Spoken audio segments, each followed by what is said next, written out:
everybody. Quick question. How many of you, when you were working on a difficult project, just got up out of bed when you needed sleep to go do something to settle your mind? If I'm in the right place, I'm guessing we all have. I remember being told to go to bed, but was too busy working on an impossible problem. There it is. Impossible. I can't deal with that term, or at least my relationship to it. I can't stand being told that something cannot be done, or more accurately, I can't sleep for it. Anyway, I was working on an impossible quantum physics problem, and unfortunately, I was commanded to go to sleep.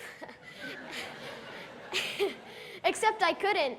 I was in the mode. I was on the brink of solving a problem that I was trying to crack for weeks.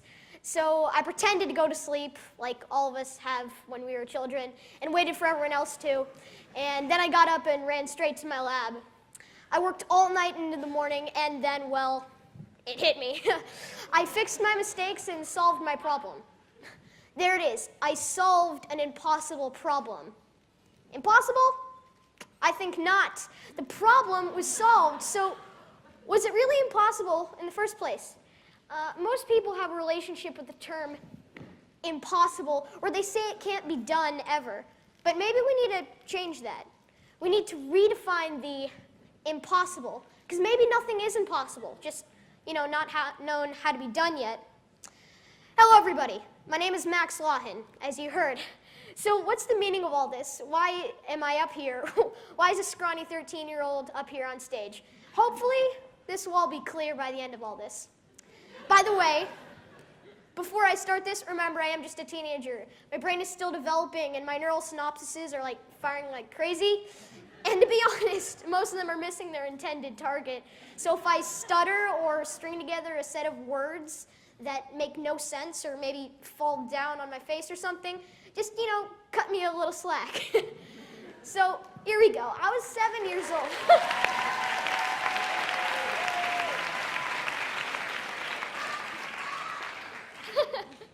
Thank you. So I was 7 years old when I watched the Back to the Future trilogy for the first time. I got a visual representation of what people thought the future would be like. And I know this already. I'm guessing a lot of people here are Back to the Future fans. Am I right? Okay, so in this movie trilogy, I got a visual representation of what people thought the future would be like. And what I thought the future would be like is, frankly, what the movie described it to be. Amazing. Well, as you can imagine, 2015 just came and went. And still no hoverboards. Yeah. And the closest thing we have today is a balancing Segway that catches on fire and blows up. Definitely not fair. We were all hoping we could zip around in flying cars, but instead, we have electric cars. Which, by the way, have been around since 1828, so, not new at all. So, what's the problem here? Are we not creative enough? Maybe we're not trying hard enough. Unfortunately, most of us were all just waiting. That's it. That's our big problem. We were waiting. Instead of reaching for that future and trying to create it, it seems that we're waiting for it to be served to us on a silver platter. Well, sorry, that's not good enough for me. So throughout my life, I spent every day I could trying to invent the future that we all imagined. I looked at many of the problems we have today in this world, designed, made, tested, all the solutions I could come up with.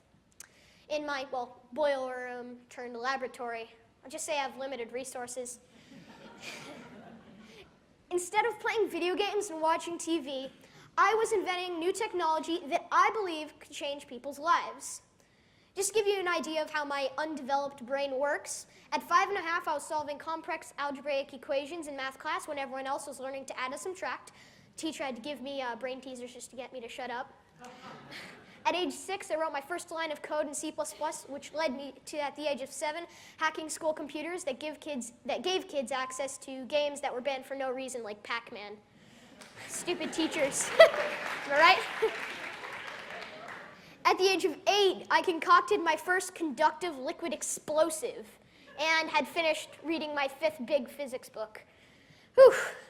At the age of 9, I set up a small business at school where kids brought me their broken technology, and I fixed it for them. When I was 10, I finished my first of 3 online MIT courses on robotics and quantum physics. And then when I was 11, I built my first hydrofluorocarbon rocket engine and smart humanoid robot that was a really good fighter, by the way.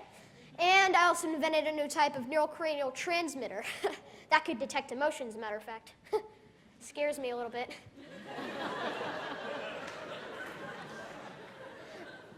Finally, at 12, I began to deeply study quantum physics and started my company, Loughan Labs, LLC, Limited Liability Corporation. I mean, you know, because I actually couldn't get any lawsuits at my age. Also, I went to my first school dance. Turns out girls my age don't fancy nerdy physicists and inventors. Now I know. My bad. Now, here I am at 13, one of the youngest technology company CEOs in history, I'm told, working on a machine that will monitor quantum mechanics with an eye on someday building a quantum computer when I get my hands on the necessary materials, of course. Also, if you're any of the 7 million viewers that have seen me on social media, you know that I have invented a device that extracts electromagnetic energy from all around us and transfers it into electrical. And that also got the attention of Anonymous, who posted, "We should clone this kid," on their Facebook page. I'm a little bit paranoid from it. Too much for a shy 13-year-old such as myself to handle, I fear. So, as you can imagine, I obviously didn't have many friends. How else would I have all this time? But hopefully... Hopefully that'll change now that I'm here at Nexus. Woo.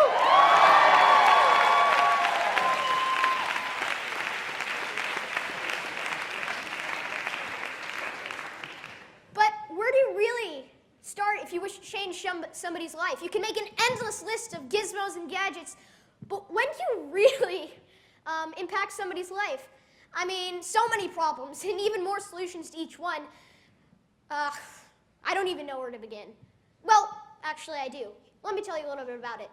Every problem has a bigger source problem behind it, and ultimately I found that all of our modern technologies and electronics need energy. Also, a lot of places on the planet still don't have electricity when they need it for basic reasons like water filtration and light. And by the way, on top of all that, the #1 way that we're getting our energy for these devices is destroying our planet, our #1 resource. People can't afford energy, and it costs a lot. There's so many problems with it, so why can't we just make it more simple? Our world needs a low-cost, efficient energy source that won't run out and that is affordable. So I began to study alternative energy resources. I began to reach farther. What I set out to do is create a low-cost, unlimited energy source that had the potential to save our world from this core problem. You can see why I drive myself crazy. After finishing up a couple quantum physics books, I realized that everything in the universe has a frequency and vibration. That's right, people. Everything is just a frequency of energy. All of the energy in the universe is already here. It just needs to be transferred into a form in which you can use it. After further research around quantum physics and mechanics, I discovered that we can receive waste energy in the form of electromagnetism. So I got straight to work, of course. After 47 hours of straight working, I had finished the device. I had finished creating a device that takes wasted electromagnetic energy from all around us and converts it into electrical. Here's how it works. You collect the energy on one side of the device, where it's then amplified, then polarized. The energy is then integrated into opposite polar semiconductors, where you put a coil around between and on each side of the electromagnetic module and collect the energy. Voila! Free energy.